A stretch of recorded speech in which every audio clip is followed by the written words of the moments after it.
Hello guys, তোমরা সবাই কেমন আছো? আশা করছি সবাই ভালো আছো। তো আজকে আমি গিয়েছিলাম আমাদের বাড়ির পাশে গোলবন ঘাট। যদিও এটা আমাদের বাড়ি থেকে অনেকটাই দূরে, তো আমি আমার বন্ধু সুরজের সঙ্গে হাঁটতে হাঁটতে চলে গিয়েছিলাম এবং মাঝপথে দুটোর সময় দেখা হয়ে গেছিল। দেখো এখানকার ঘাট।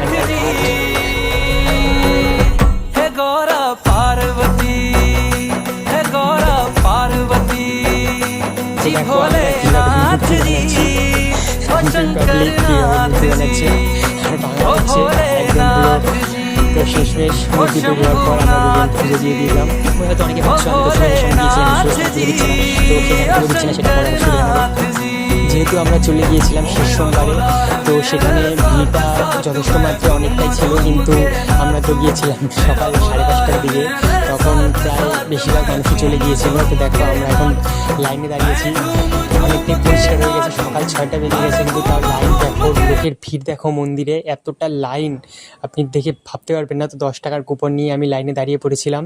পুজো দেওয়া শেষে প্রসাদ নিয়ে তো আমি বাড়ির দিকে রওনা দিচ্ছিলাম। দেখো, হ্যালো গাইস, তো দেখো अलग ही लेवल का बंदा।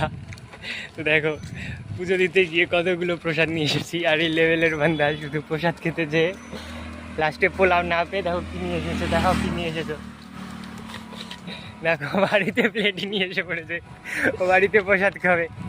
अलग ही लेवल का बंदा। তো টাটা, দেখা হবে পরের ব্লগে।